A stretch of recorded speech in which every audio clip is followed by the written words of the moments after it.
Hello, everyone, and welcome to the class. Sorry for the lateness in getting these things together. It's the summer. Um, it's a soft opening. This is the first of weekly videos I'll be making. Most of them just commenting on the week's text or just checking in, letting you know I'm a real human being who's actually reading your essays and reading what's going on the discussion board. There will be a syllabus up today. It will outline, what I want to do with the class and how grades will be determined, which will be almost solely on your participation in the discussion board and the quality of the 5 essays that you'll write. I will be putting up, criteria for essays and things like that. But for this video, I just wanted to explain why I think you're here, although you're not here, are you? You're there. Why you're taking this course, why Drexel and the engineering profession, and that's the sort of key word for the course, profession, expects you to have some sort of ethics. I don't want to call it training because that is not what it is. The engineering profession and Drexel and Abbott and all the other powers that be in engineering in your life would like you to have an experience in your education that has something to do with engineering ethics.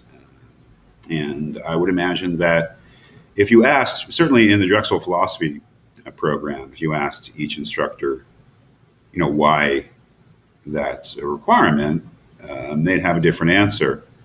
And that's good. That's fine. I mean, there should be different answers. And were you to take this course with different people, someone besides me, it would be slightly different. It might be very different. So all I can do is not really explain to you why you're here or why you're taking this course, but why I think you should be here and that you should take a course like this. And it does have to do with the notion of engineering as a profession. Some of you have thought about that. Some of you, I would imagine, have not thought about that. That is, that in studying to be an engineer, you are preparing yourself to enter into a profession, and that engineering is considered, I think at this point, has every right to be considered one of the professions. And again, this is my approach to engineering ethics, is that engineering ethics is professional ethics. What does that mean? That the ethics course that you're taking is, let's say, more similar to a legal or medical ethics course required of a lawyer or a doctor than a business ethics course that may be required for someone getting their MBA or something like that. That is, it's applied ethics in the sense that it's not ethical theory. It's looking at particular issues and problems that have to do with the typical things that come up as a person doing a certain type of activity. In this case, engineering. It's applied ethics, but it's professional ethics in the sense that I think the conversation, in my mind, having taught it for a number of years now, is really dominated by the notion of professional obligation. In preparing yourself to be an engineer, you're more than a technician. You're more than a technologist. You're more than someone who understands how things work. Although all those things obviously are incredibly important to being an engineer. You're also someone who has certain moral obligations and duties that are atypical in the sense that they don't apply to everyone. That is, at least the idea is that in entering into a profession, you have obtained a certain status that obliges you to a certain code of conduct that is different from the kind of things that we just assume that we expect from the everyday person, say, doing your job.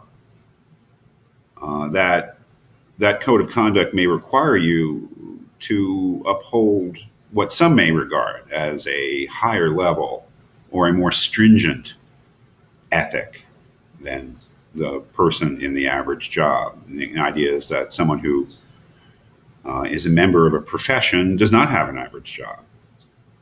So again, I think some of you have thought of these things, and some of you haven't, and that's okay. I mean, maybe it's all wrong. Maybe you shouldn't think of things this way.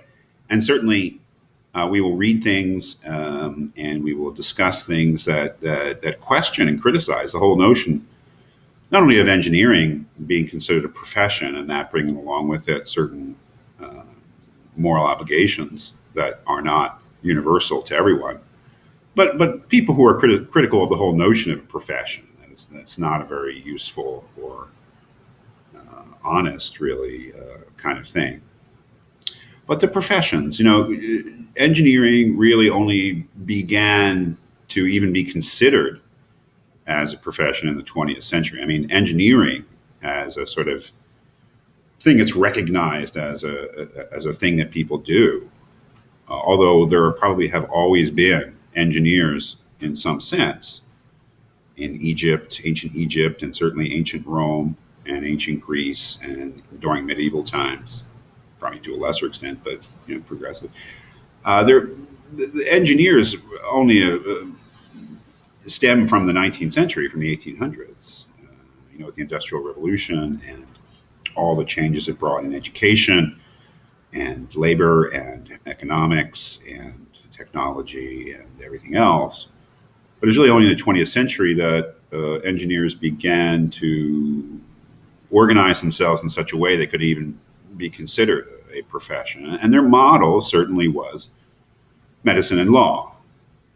That is, in the European tradition or Western tradition, there have been certain vocations, let's call them, that have been recognized as being the professions, the least controversial of which are medicine and law, but also include the clergy, being a clergy person, a religious official of some sort, a priest, a rabbi, an imam, although Protestant minister is really the kind of the historically the most important one, frankly. But other occupations which have been considered professions, so for instance, the military, being a career military person has been considered a profession, which may seem odd in certain ways, but I think there's a certain logic to it. In the 20th century, other vocations or other jobs have gotten, to some degree or another, the status of a profession. Social work, library science, and others, but really medicine and law have been the standard ones. Engineering in the 20th century, it really had to sort of organize and actively try to get itself recognized as a profession, and I think more or less now is. But the question is, what is a profession, and why are certain jobs considered professions, and why is it important? And all sorts of terminological questions that we have to discuss.